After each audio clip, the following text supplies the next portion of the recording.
Myriam avec vous pour une bulle de sagesse, compagnie de Robert Martin. Alors Robert, dit aussi, si je peux me permettre, Bob, vous êtes un flic guérisseur et c'est le titre de votre livre. Eh oui, bonjour Myriam. Oui, oui, mon surnom est bien Bob également. Voilà, Robert Martin étant mon prénom et mon nom. Et le titre du livre est bien Flic et guérisseur. Voilà, et c'est sur ce thème, et sur votre parcours quand même atypique. On pourrait dire c'est quand même un profil peu probable d'être à la fois policier, puis vous allez nous dire un petit peu votre statut dans la police, qui n'est pas non plus voilà, un petit policier des quartiers. Et guérisseur. Ça paraît tellement improbable. Donc c'est sans doute ça qui a motivé votre livre, j'imagine. Alors oui, ma carrière de policier, ben, je l'ai commencé par la petite porte, hein. Je poussais des dossiers, des chariots de dossiers dans la cour du palais de justice de Paris. Et puis, j'ai passé le concours d'enquêteur de police et j'ai intégré la police judiciaire à Paris, au 36 quai des Orfèvres. Après avoir fait un petit passage dans un commissariat, j'ai intégré ce qu'on appelle les grandes brigades, que sont la brigade de répression du banditisme, la BRB. Ensuite, j'ai fait la BRI, la brigade de recherche et d'intervention, connue plus sous le nom d'anti-gang. Ensuite, j'ai gravi les échelons, j'ai passé un concours d'inspecteur et à l'issue, j'ai réintégré la police judiciaire après un court passage auprès de la protection des hautes personnalités où j'ai protégé Édouard Balladur et Nicolas Sarkozy.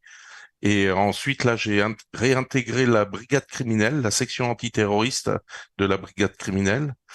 Et puis ensuite, je suis devenu un peu plus casanier, on va dire, j'ai été sollicité pour être chef de cabinet du directeur général de la police nationale, qui a été mon dernier poste il y a maintenant 11 ans. Ça fait 11 ans que j'ai quitté la police et donc j'ai terminé avec cette qualité de chef de cabinet du directeur général de la police nationale, qui était le directeur de l'époque était Frédéric Pechnard, hein, voilà, qui est également de ce fait un ami. Eh oui, donc c'est vraiment pas un petit parcours, c'est quand même impressionnant. Et alors, durant toute votre carrière de policier, si j'ai bien compris, en même temps, vous exerciez, et vous n'étiez pas caché, hein, c'était assumé, la fonction de guérisseur. Tout à fait. Alors, guérisseur, souvent je résume quand on me pose la question qui je suis. J'aurais pu vous dire je suis guérisseur, je suis devenu flic, je suis devenu flic guérisseur. Flic, je ne suis plus, guérisseur, je suis encore. Pour vous dire que guérisseur, je l'ai toujours été au départ, et c'est vrai que le fait d'intégrer la police ne m'a pas du tout bloqué dans le fait d'apporter les soins auprès des collègues qui étaient autour de moi, auprès de la famille. Beaucoup de collègues que j'ai soignés au sein des différents services auxquels j'ai participé et que je viens de vous raconter sommairement. Le, le, la notion de guérisseur m'a toujours, a toujours été pour moi une notion importante dans ma vie. Voilà, guérisseur, je vous dis, je le serai, je l'ai été et je le serai toujours, je pense. Ah ouais. Oui, ça fait partie, c'est votre, on va dire, votre essence en fait, hein, votre raison d'être peut-être. Ouais, c'est très certainement ma raison d'être. Si on trouve un but dans la vie, peut-être que c'est mon but était peut-être de réaliser ça dans cette vie-ci et d'être au plus près de. Alors, je fais un parallèle. Vous voyez, quand je dis dans cette vie-ci, mais je pense qu'il était nécessaire aussi que je sois proche d'un service de sécurité, de protéger la société, d'être dans la protection de la société et de soulager la société en mettant hors de nuire des malfaiteurs qui venaient quelque part rendre malade la société. Donc oui, pour moi, je fais un parallèle assez fort entre le guérisseur et le flic que j'étais. Ah oui. D'ailleurs, c'est la devise que vous avez écrite au verso de votre livre. Votre devise, c'est servir et guérir. Servir et guérir. Je pense que cette devise-là est importante. Servir et guérir, je pense que c'est quelque chose qui est au plus profond de moi, qui est inscrit dans mes gènes Je pense le faire le mieux possible ou de l'avoir fait le mieux possible dans ma fonction, dans les différentes fonctions et postes que j'ai occupés. Et puis dans le fait de soigner les gens, d'accompagner, c'est aussi un service. Exactement. Et c'est plus, c'est, et, euh, sur le service vient la satisfaction de la guérison. Et oui, c'est ça, c'est ce que j'allais dire. C'est qu'on pourrait penser que servir, ça ne fait référence qu'à votre métier de policier, où on est au service des forces de l'ordre, on est au service de la nation, de son prochain, entre guillemets. Et pourtant, effectivement, servir à travers les soins que vous donnez aux personnes qui viennent à vous, c'est votre service aussi. C'est mon service. C'est une forme oui, c'est pas une forme, c'est un service. C'est un service que je rends de soigner les gens qui viennent à moi, quoi. Voilà, qui se présentent et que j'accompagne dans mon cabinet parisien. Eh oui. Alors j'aimerais faire une petite parenthèse justement sur votre enfance et votre parcours de vie avant d'être policier. Voilà, voilà, quelques mots sur parce que vous êtes né de père inconnu, peut-être que Alors, je ça... suis né de père inconnu dans le nord de la France, dans un milieu très très défavorisé où j'ai connu la violence, j'ai connu la faim, le froid, la soif, en fait. Et quelque part, je dis toujours grâce à ça, je suis ce que je suis, parce que ça m'a permis de ne pas vivre ça comme un traumatisme, je suis un adepte du bénéfice post-traumatique, à savoir utiliser le traumatisme non pas comme une chape de plomb qui vous tape sur la tête et qui vous pèse sur les épaules, mais plutôt comme un trampoline sur lequel ben, on peut rebondir et sur lequel on peut grandir. Mm. Et on grandit et plus on saute sur ce traumatisme, plus on va haut.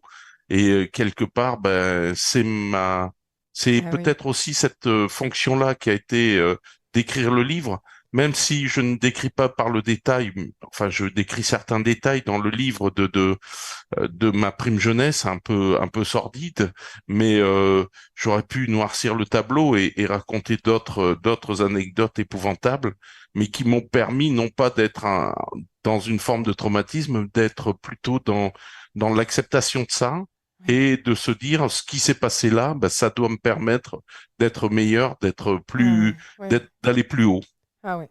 C'est ce qu'on pourrait définir comme la résilience finalement. C'est une belle définition. Rebondir sur un traumatisme comme un trampoline de plus en plus haut. Oui, merci Oui, pour cette définition. Mm. c'est comme ça que je vois et c'est comme ça que j'explique aux personnes qui viennent me voir, qui me disent ah j'ai subi un traumatisme. Je dis mais arrêtez de revivre le traumatisme, regardez-le le traumatisme, ne le revivez pas et sautez dessus. Prenez prenez la force de que le traumatisme a provoqué. Le traumatisme c'est une force qui peut être négative pour un grand nombre malheureusement de personnes, mais c'est une force qu'on peut retourner. Et moi, j'en suis l'exemple de retourner cette force côté positif qui m'aide à passer des étapes supérieures, Oui, à s'approcher d'une forme de sagesse oui, quelque part. Oui. oui. Ouais, pour grandir et effectivement que ça serve après à votre vie et comme une leçon de vie en fait qu'on peut partager après avec les autres. Et qu'on partage avec les autres. Surtout le partage. Vous savez, j'ai écrit ce livre pour différentes raisons, mais il y a cette notion de partager, de faire comprendre aux gens que ce qui m'est arrivé, ben, il est possible à d'autres que ça arrive et leur permettre de se dire, ben, allons-y, essayons de croire à l'irrationnel, essayons d'être dans sortons de cette rationalité qui est la nôtre actuellement et allons dans l'irrationnel, dans l'immatériel. Oui, Et dans tout ça, on peut trouver une notion d'amour qui est pour moi importante. oui. D'ailleurs, oui, l'amour est par essence invisible finalement. Il fait partie de cet invisible. L'amour est, oui, la notion d'amour, cette énergie d'amour que tout le monde trouve, tout le monde perçoit cette énergie, mais on ne sait pas d'où elle vient, on ne sait pas où elle est, si ce n'est que certaines suppositions. Ma supposition, c'est que cette énergie d'amour vient de l'âme, vient de ce qui nous fait vivre, de cette notion d'immatérialité et d'âme qui est là, l'esprit quelque part, l'esprit qui vient d'un espace ou d'un temps ou d'un espace qui nous est complètement inconnu. Et cette notion d'amour, oui, qui est complètement invisible, comme vous le dites, Myriam, pour moi, c'est une grande leçon aussi de découvrir ça de plus en plus. Eh bien, merci Robert. Je vous propose une première pause musicale et nous allons nous retrouver tout de suite après pour la suite de vos aventures et de votre parcours. À tout de suite. À tout de suite. Je suis en compagnie de Robert Martin, le flic guérisseur, titre d'ailleurs de son livre. Et Robert, vous étiez en train de nous parler de votre parcours. Nous sommes revenus sur votre enfance avec voilà, une enfance compliquée où vous avez eu des traumatismes et vous nous expliquiez que voilà, c'est comme ça, mais ces traumatismes vous ont permis de rebondir encore plus haut. Et moi, j'avais envie de vous demander, Robert, est-ce que au milieu de cette enfance finalement où vous avez eu j'imagine aussi des joies, mais en fait pas mal de difficultés, est-ce que ce sont ces difficultés, ces douleurs ou ces épreuves qui vous ont tourné vers le monde invisible et vers votre faculté de guérisseur? Comment ça s'est présenté à vous? Alors, j'ai eu une enfance difficile, certes, mais j'ai eu une chance inouïe, c'est d'avoir une grand-mère maternelle aimante. Une grand-mère maternelle aimante qui était barreuse de feu, qui était coupeuse de feu. Ça dépend des régions comment on les appelle, mais barreur de feu, coupeuse de feu, je sais pas dans la Genée comment on dit ça, mais voilà, Oui, c'est oui, c'est ça, hein, oui. voilà, et Mm. qui m'a initié très très tôt à la spiritualité. D'abord, elle m'a initié à la religion catholique chrétienne, et euh, et elle m'a très vite fait sortir du cadre dogmatique de la religion pour avoir accès à une forme de spiritualité, tout en étant dans cette religion. Elle était très religieuse, ma grand-mère maternelle, mais elle m'a formé à aller voir souvent. euh, Elle me disait, et je l'ai écrit dans le livre, souvent, elle me disait, va voir derrière le rideau rouge au fond de l'église. Et il fallait il fallait aller plus loin que ce qu'on pouvait nous présenter comme comme étant l'existence de Dieu. Aller au-delà de ça. Croire en Dieu, ce que je crois en Dieu, j'ai cette religion catholique vissée en moi, mais je vais bien au-delà. Je crois à une forme de spiritualité qui dépasse les religions. Donc, vous dire que je ne pense pas que que ça soit le traumatisme qui m'a permis d'avoir accès à cette spiritualité. C'est plutôt cette grand-mère, Angèle, à qui je dédie le livre d'ailleurs, qui, euh, qui m'a enseigné à aller vers cette forme de spiritualité et de découvrir un monde. Elle me disait d'aller toujours plus loin. J'entends, j'ai 66 ans, j'entends encore ces mots pour continuer à aller chercher. Moi, il se passe pas une seule journée sans qu'il m'arrive une perception différente, de découvrir des choses complètement étonnantes qui peuvent surprendre certains, mais moi qui ne me surprennent plus, je me dis, tiens, encore un signe. Voilà. Eh oui, Donc, avoir accès à ces signes eh oui. de cette immatérialité, c'est pour moi très important. C'est un émerveillement en fait que vous avez gardé jusqu'à aujourd'hui, qu'elle vous a transmis. Ah oui. Écoutez, il se passe pas un soin dans mon cabinet sans que je me dis, mais c'est fou ce qu'ils me font faire, quoi. Quand je dis ils, c'est cette force qui est autour de nous, c'est ces énergies qui sont autour de nous, qui diffusent et qui me permettent de faire des réalisations qui pour moi, des guérisons qui pour moi sont stupéfiantes. Oui, c'est très étonnant. Eh oui. Et alors donc cette grand-mère vous a ouvert à un autre univers, un autre monde de la foi, un monde invisible. Ouais, Mais comment vous avez découvert ce don de guérisseur? Parce que quand même, ben c'est pas donné à tout le monde. elle m'a donné le secret de barrer le feu. Donc elle m'a donné sa prière pour barrer le feu. À partir de là. je me suis rendu compte que effectivement, je soulageais beaucoup. Barrer le feu, c'est commun, j'allais vous dire. Hein. Et oui, je le dis, c'est commun quelque part. Et à partir de là, ben, elle m'a dit, ben, regarde, je pense que tu peux soigner les verrues, je pense que tu peux soigner les zonas. Et j'étais gamin, j'étais jeune adulte et je sortais de l'adolescence que je soignais déjà des gens. Souvent, je dis, la première fois où à l'armée, il y avait un appelé comme moi qui était descendu à la corde, mais très rapidement et en serrant bien fort la corde, il s'était brûlé les mains et je lui avais soulagé les brûlures. Donc, ouais, cette forme de guérison, je me suis jamais posé la question pourquoi elle était là. Elle est là Ah oui. et je m'en sers. Et j'essaye d'apporter au plus grand nombre Oui. cette puissance qui me permet de soulager les maux, voilà, et de guérir. Mais dans le monde de la guérison, vous savez, Myriam, c'est compliqué parce que, bien sûr, on a des échecs. J'ai accompagné beaucoup de personnes à la mort également. Donc jusqu'à l'ultime souffle. Donc c'est parfois difficile aussi. La guérison n'est pas que joyeuse, mais bon, je le fais moi avec beaucoup de légèreté quelque part, sans ressentir la nécessité comment dirais-je, de vouloir trop en parler. Ah oui. Ben oui, oui. Oui, c'est compliqué, j'imagine, effectivement. Parce que ça se passe dans l'intime avec les personnes que vous accompagnez. Exactement, ça se passe vraiment d'âme à âme, quoi. Voilà.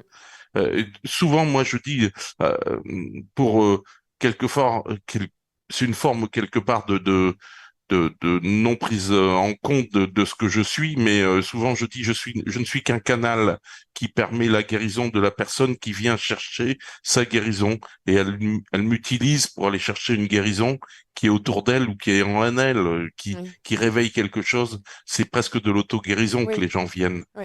Ah ben, pour quelqu'un, pour ceux qui lisent un peu les évangiles, évidemment, on ne peut ne penser que au Christ qui, effectivement, qui renvoie tout le temps les gens à leur propre foi, qui les guérit finalement. Exactement, enfin je veux pas. C'est un prêtre j'ai reçu, je le dis dans le livre, j'ai eu la chance d'avoir une rencontre avec un prêtre qui à l'issue de l'entretien et du déjeuner qu'on a passé ensemble, m'a dit, Robert, vous êtes thaumaturge. Et je lui ai dit, thaumaturge, je connais pas ce mot, mon père. Et il m'a dit, mais thaumaturge, c'est un faiseur de miracles, comme Jésus. Je lui ai dit, me comparez pas à Jésus, vous voyez. Donc, mais Oui, j'accepte d'être thaumaturge. oui, Voilà. oui. Et alors, vous avez grandi, vous avez découvert ce don entre guillemets, puisque vous dites que tout le monde peut l'avoir finalement. Oui. Mm. Oui. Mais comment vous avez fait au sein de la police? Ça s'est fait naturellement?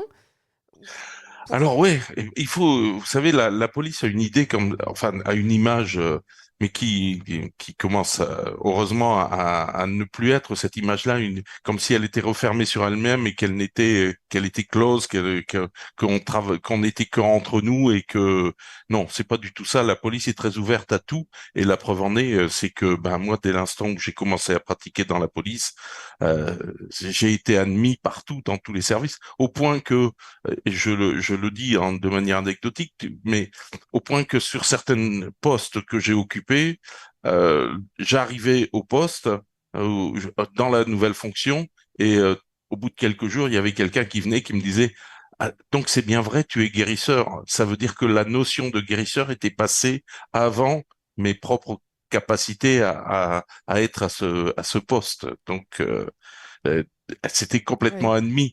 Euh, pour l'anecdote, je le mets dans le livre, j'ai demandé au comité de déontologie à la fin si je pouvais exercer parce que de par ma fonction de chef de cabinet du directeur général de la police nationale, je voulais pas mettre à mal l'entité police et j'ai demandé au comité de déontologie de s'il n'y avait pas d'incompatibilité entre le fait d'exercer le métier de guérisseur et d'être au poste qui était le mien.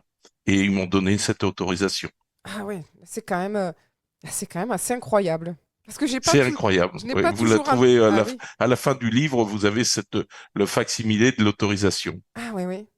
Ah oui, moi je suis quand même, oui, je trouve ça incroyable parce que je sais, pour avoir d'autres témoignages comme ça de policiers, que ce n'est pas forcément tout le temps aussi ouvert que ça partout dans ce milieu-là. Et Non. donc, puis vous êtes quand même quelque part, je peux pas dire que c'est une chance, mais c'est quand même une reconnaissance de votre mission quelque part.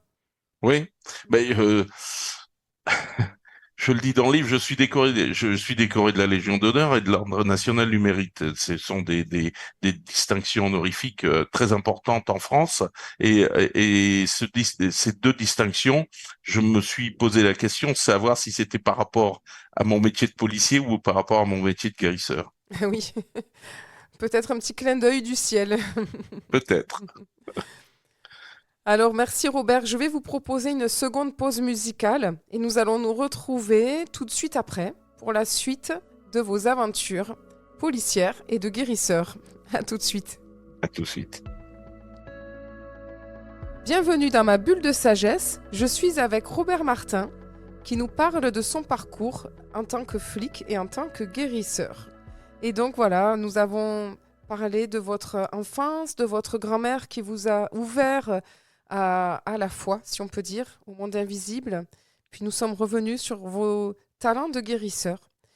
Et moi, j'aimerais maintenant que vous abordiez une anecdote que j'ai trouvée assez savoureuse, qui est dans votre livre, sur notamment cette rencontre avec la statue de Robert Martin. Donc Robert Martin, c'est vous, et pourtant il y a une statue, Robert Martin à Arcachon. Voilà, j'aimerais revenir sur cette anecdote. Ouais, je me trouve avec ma compagne à Arcachon. Je venais l'accompagner parce qu'elle devait se rendre dans cette ville en me réveillant un matin, j'ai une voix qui me dit vu que tu es là, tu vas venir me voir. Et je ne savais pas qui me parlait, d'où venait cette voix. Et cette voix ne me quitte pas, reste une grande partie de la matinée et juste au petit déjeuner, on était à l'hôtel, petit déjeuner, j'ai cette voix qui tourne en boucle et j'en parle à ma compagne et je remonte en chambre et j'ouvre l'ordinateur et par la géolocalisation, je sais pas pourquoi, je tape Robert Martin et là apparaît Robert Martin, chef des guérisseurs à Arcachon. Et c'est là que je découvre l'existence de Robert Martin, chef des guérisseurs à Arcachon, qui a été un personnage très très important de cette ville et qui a exercé pendant de nombreuses années et qui était un guérisseur et sur lequel je le découvrais à ce moment-là et je fais confiance à cette voix qui me dit vu que tu es là tu vas venir me voir. Je me suis dit bon c'est qu'il est mort, je découvre qu'il est mort très rapidement sur Internet et je me dis ben je vais aller au cimetière de d'Arcachon, c'est ce que je fais. Je me dirige sur le cimetière d'Arcachon et là je trouve une tombe assez immense, presque un mausolée dédié à Robert Martin. Il était c'était un curieux personnage. Il était d'une stature très imposante. Il avait fait de l'haltérophilie. Il était donc imposant physiquement. Et cette tombe était assez étonnante aussi. Et la voix me dit, continue, mais non, non, il faut que tu viennes me voir. Et donc, je comprenais pas parce que j'étais devant sa tombe et il était censé être là. Et Il y a une colombe donc, aussi sur la il y a tombe. une colombe Oui. sur la tombe. Il y a une magnifique colombe sur la tombe je me dis, c'est pas là, donc il faut continuer à chercher. Et je me redirige vers le quartier des Abbaties parce je savais qu'il avait exercé là. Et là, dans le square des Abbaties, je découvre une statue de Robert Martin, chef des guérisseurs. Et donc là, je prends du recul, j'en reviens pas d'être devant la statue de Robert Martin. Et je prends mon smartphone, et je fais la photo, et au moment où je fais la photo, il y a un petit garçon qui arrive et qui me dit, il est où ton chien? Je lui dis, mais j'ai pas de chien. Et il me dit, mais si, il est où ton chien? Je dis, mais non, j'ai pas de chien. Et il y a une dame qui l'accompagnait, qui vient, qui lui demande d'arrêter de m'importuner. Je lui dis, mais non, il m'importune pas. Et elle me dit, mais pourquoi vous prenez la photo? Et là, je sors une carte de visite et je lui présente ma carte de visite, Robert Martin, guérisseur. Et là, elle me prend le poignet, elle me dit, mais c'est incroyable parce que vous venez de parler à son descendant, c'était son descendant, et cette dame-là était la compagne du neveu de Robert Martin, chef des guérisseurs. Ouais. Ouais. Et une rencontre étonnante, et cette rencontre se poursuit parce que l'été dernier, son neveu m'a transmis un magnifique buste de Robert Martin, qui est maintenant chez moi dans l'Ariège, où j'ai ma maison et où il est là, et le buste vit Ah quelque oui, ah part. oui. Voilà. Et puis le petit garçon qui vous demande où est votre chien, et vous avez découvert qu'en fait, Robert Martin avait un chien. Mhm. Exactement, il avait deux chiens sur lesquels il les a mis sur son blason d'ailleurs parce que il était un peu fantasque quand même quelque part. Il était un peu particulier et il a mis sur son blason parce qu'il avait fait un blason. Il a fait des médailles de Robert Martin, chef des guérisseurs, et sur lesquelles il y a ces deux chiens. C'est Ouais, stupéfiant. ouais. C'est l'inter comment dirais-je, l'interconnexion et le choc Ah ouais. de deux Robert Martin qui se rencontrent. Alors, il est mort en 66 et moi, je suis né en 58. Ah oui. Donc, Voilà, je me dis, est-ce qu'il n'y a pas une transmission à ce moment-là ah aussi oui. de quelque part? Et moi, quand je nais, lorsqu'il meurt, je ne suis pas encore Robert Martin parce que je deviendrai Robert Martin. Et c'est dans le livre parce que j'ai mon, je suis né de père inconnu comme on l'a dit au départ, Oui. et je suis reconnu par une autre personne qui me donne son nom, qui est Daniel Martin, et en 72. Donc Ah oui. ça. Ah oui, c'est C'est étonnant. complètement incroyable. Comme une transmission spirituelle, finalement, il y a un lien, ce qui vous unit, ça, c'est Ouais, sûr. ouais. Il y a un lien très fort qui nous unit. J'ai de nombreux écrits de sa part. Richard, son neveu, m'a transmis des documents. C'est étonnant, Ah très ouais, ah étonnant. ouais, Il y a quelque chose qui se passe entre Robert Martin, chef des guérisseurs, et ah moi-même, ouais. c'est sûr. Et même la colombe. Et la colombe. Vous disiez que dans votre livre, vous avez aussi une colombe. Alors, J'ai fait une colombe, étonnamment. Alors, le caveau dans lequel j'aspire à y aller, ah oui, je l'ai fait avec une ah colombe ouais. et un chemin qui continue. Et quelque part, lui, il l'avait fait bien avant moi. Et c'est pareil, il y a cette colombe qui est là. Ah, Donc, c'est vraiment incroyable, hein. Et alors, il était chef des guérisseurs. Pourquoi on l'appelait le chef des guérisseurs? il s'était mis chef de guérisseur. Il guérissait beaucoup de personnes. Il y avait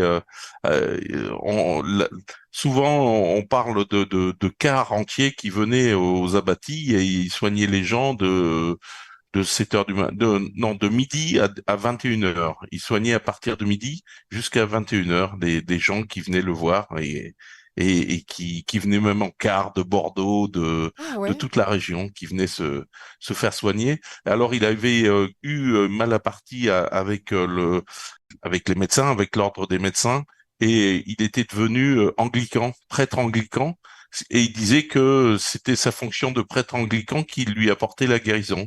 Comme ça, il était couvert par une religion. Ah ouais, ben, c'est intéressant de découvrir. Bon, moi, nous sommes pas très loin d'Arcachon, donc Ouais, j'irai voir la statue de Robert Martin. vous pouvez aller voir au square des Abattis, Ouais. juste à côté de la source des Abattis, d'ailleurs. Ben, merci Robert pour cette anecdote. Je vous propose une troisième pause musicale et nous allons nous retrouver pour la fin de cette émission tout de suite après. Vous écoutez Bulle de sagesse et je suis en compagnie de Robert Martin, le flic guérisseur. Et Robert nous racontait son parcours à la fois au sein de la police nationale et à la fois comme guérisseur. Et puis surtout son parcours, son lien avec l'invisible, avec toutes ces coïncidences, avec voilà, tout ce qui vous est arrivé dans votre vie. Nous avons découvert un lien singulier avec un autre Robert Martin, qui était également chef des guérisseurs. Voilà, et dans cette dernière partie, Robert, j'aimerais que vous nous disiez un peu qu'est-ce qui est essentiel pour vous de transmettre aujourd'hui. Est-ce que vous avez parlé de que vous étiez catholique? Est-ce que vous continuez aujourd'hui à aller dans les églises? Est-ce que votre foi vous dites qu'elle est spirituelle, mais est-ce que vous avez aussi un lien avec votre religion? Quelle est votre foi aujourd'hui? Je suis, j'ai ma religion catholique qui est vissée à moi. Je prie Marie très souvent. Marie a été présente là ces derniers mois, très très présente dans mon cœur, dans mon esprit. Et souvent j'ai prié Marie. Souvent j'ai fait le chapelet. Voilà, la notion de Marie est importante actuellement dans ma vie. Je crois toujours au Christ et à cet enseignement religieux. C'est profond. Maintenant, vous dire que je guéris et que je soigne à travers cette religion, non. Je ne peux pas dire que c'est à travers cette religion. Je pense que le lien de la religion et la puissance qui est là, qu'elle m'amène dans la guérison est là. Mais comme je reçois des gens de toute confession, je ne peux pas dire que à chaque fois c'est la religion catholique qui va les soigner. Oui, Donc ça dépasse, c'est un lien spirituel qui va bien au-delà de la religion oui, catholique, qui va vers le divin, vers la source, oui, vers cette notion d'amour universel qui est inconditionnel, oui, qui est vissé en moi. Cet amour inconditionnel que l'on retrouve dans la religion catholique, et dans la vie du Christ et dans la vie oui, de Marie. oui. Et cette notion d'amour, Elle dépasse toutes les c'est ça, religions. voilà. Mm, Elle dépasse la religion. mm, Elle dépasse la religion catholique. oui, Et je suis là-dedans, moi. Je suis oui, dans cette notion d'amour. C'est cet amour inconditionnel qui me permet de réaliser des soins, je mm, pense. oui, Enfin, je pense pas, oui, j'en suis sûr. oui. Oui, puis à la fois, toutes les religions contiennent cette notion d'amour inconditionnel finalement. Oui, enfin, toutes les religions, oui. Si ce n'est que l'homme l'utilise mal, où il y a les dogmes Oui, qui sont mal oui, interprétés. Et je, je, moi, je fais confiance à la source, je fais confiance à cet être divin oui, qui est au-dessus de nous et oui, je crois à cet être oui, divin. oui, Je crois en Dieu. oui. Voilà, je crois en Dieu et Mm. c'est cette croyance qui me fait être ce que je suis là, Oui, actuellement. oui. Mais c'est vrai qu'en ça, vous rejoignez, petit clin d'œil pour un autre policier qui est passé dans mon émission, Jean-Luc Caliel, qui a écrit du GIGN à la fois, et qui dit comme vous, que effectivement il y a cette notion d'amour absolu, d'amour inconditionnel, qui dépasse toutes les religions. D'ailleurs, lui, il a fait une expérience dans un temple bouddhiste. Voilà, petite parenthèse pour votre Mais confrère. moi, vous voyez, je vous ai dit, j'ai la maison dans l'Ariège et souvent je vais à Lourdes. Et à Lourdes, je vis des expériences, pas à chaque fois, mais très souvent, je vis des expériences extraordinaires avec la présence de Marie. Ah oui, Donc, j'ai des moments de grande béatitude, des envahissements d'amour qui me parviennent, des vagues d'amour, et ça m'émeut très oui. souvent. Voilà. Alors ça me vient une autre question dans votre parcours, dans votre cheminement spirituel et de foi tout au long de ces années. Est-ce que vous avez été inspiré ou accompagné par des personnes, qui soient prêtres ou hors religion, des gens qui vous ont vraiment donné envie aussi d'être comme eux? Oui, accompagné, j'ai toujours été guidé. Euh, Souvent, je dis la vie n'est faite que de rencontres et de séparations.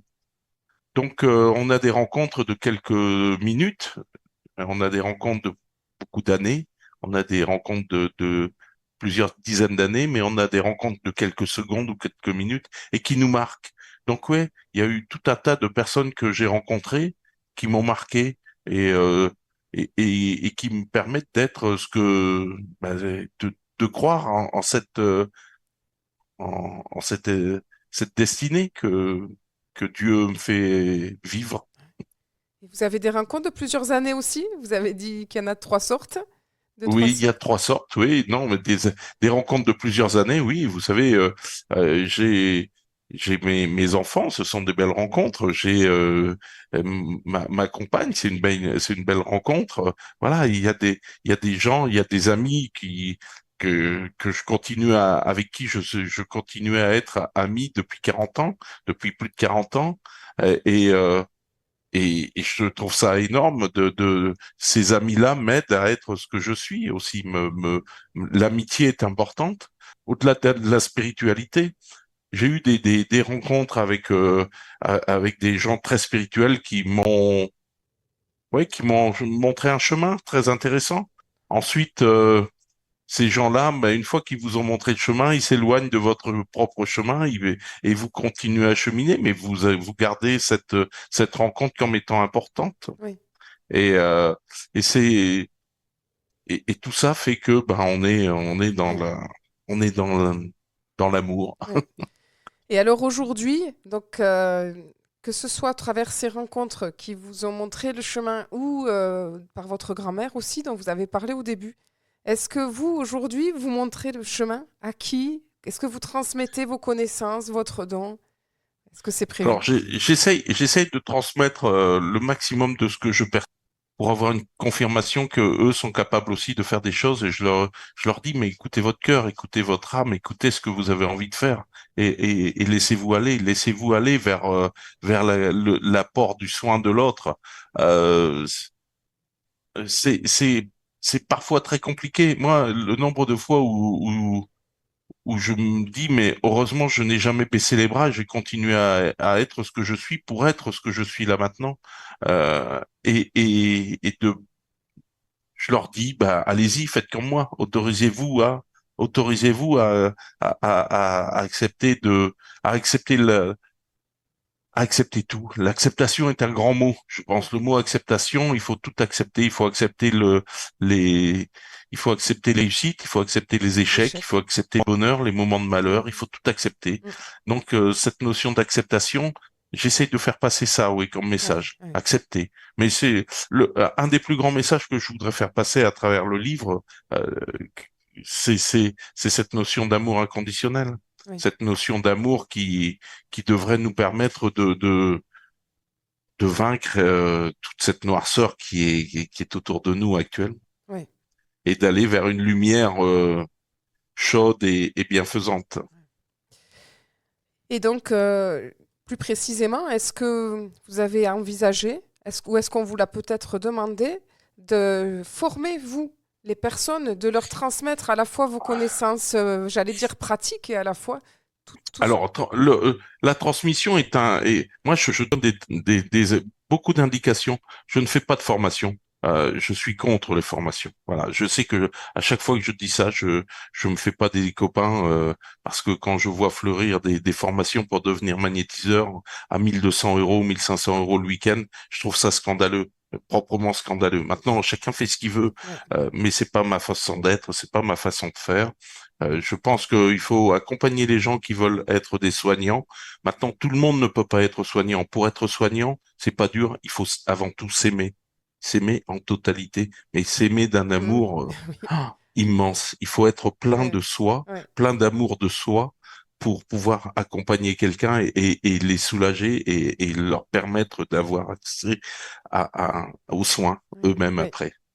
Donc ouais, je reçois des gens, je leur donne des informations, je leur dis d'y aller. J'ai pas mal de personnes qui viennent me voir en me disant voilà, et pendant 2 heures on parle de leurs sensations, on parle de leur technique, on parle de comment faire.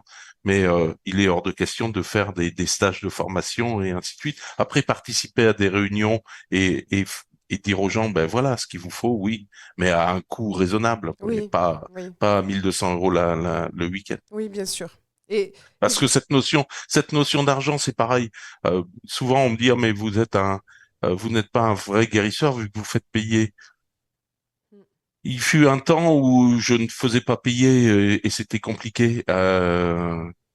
parce que il faut payer. Moi, j'ai un cabinet dans Paris où je suis full. Hein, c'est pas la peine Mm. à vos auditeurs d'essayer de venir me voir. C'est très très compliqué. Ouais. J'ai une liste d'attente énorme, malheureusement. Mais c'est compliqué d'avoir un lieu et où il faut l'entretenir le lieu. Il faut payer les charges, il faut payer tout ça. Donc je suis bien obligé de demander une rémunération Bien sûr. pour ça. Oui, Voilà, oui, un oui, tarif. faut être juste. Et il faut être juste, voilà. Et cette notion quand j'entends certains qui me disent, ah, mais les vrais guérisseurs ne font pas payer, ben je sais pas comment ils font actuellement les vrais guérisseurs. Oui. Euh, C'est très intéressant ce que vous dites. Tout est la limite entre faire du commerce pour du commerce, de son don, et c'est vrai que c'est pas juste, mais et aussi, voilà, on a besoin de vivre, et donc on a besoin de effectivement, vivre, ouais, exactement. trouver la Euh, juste rémunération. Ouais, et il ouais, faut trouver le juste milieu. ouais, ouais, Après, souvent, je mets en garde les gens en disant ouais, attention, si vous tombez sur un guérisseur qui vous dit il nous faut 3 séances, 4 séances, anticipez les séances. Moi, je ne redonne jamais de rendez-vous dans mon cabinet. ouais. Jamais, jamais, jamais, jamais. Eh oui, Après, vous savez, Myriam, chacun est maître de son propre destin. mm, Donc ouais, eh oui. voilà. Et Et ce que moi, ce qui compte le plus, c'est faire trouver faire comprendre aux gens que cette notion oui, d'amour oui, il faut aller la chercher. ouais, C'est là-dedans qu'on trouve beaucoup de guérison. ouais. Alors, c'est vrai que dans mon idée, je voyais que tout comme votre grand-mère vous a inspiré, vous avez une proximité avec elle, et qu'il y aura peut-être un jour des gens sur votre chemin qui auront envie d'un lien avec vous pour aller un peu plus loin et faire un Mais bout de route. j'en ai beaucoup de personnes déjà qui m'accompagnent et qui veulent aller plus loin, Oui, mais mais je suis prêt à le faire. Je suis ouais, prêt à ouais, le ouais, faire. ouais, ouais. C'est la suite La suite. On va de la voir la suite. transmission. Eh bien, merci Robert pour ce partage et pour votre témoignage. Merci à vous, Myriam, de m'avoir invité à votre émission. C'était un plaisir. Vous auriez un dernier petit mot de la fin à nous partager? Croire, accepter, servir, guérir, tout ça, tous ces mots-là, croire et croire à l'amour, l'amour, mais pas pas l'amour vulgaire de l'être humain, l'amour Ouais, total, ouais. On en a vraiment besoin, je cette crois. bulle, Mhm. voilà, cette bulle de sagesse. Oui. Merci Robert. Merci, C'était Bulle de sagesse. J'étais en compagnie de Robert Martin, le flic guérisseur qui nous a apporté son très très beau témoignage d'amour inconditionnel.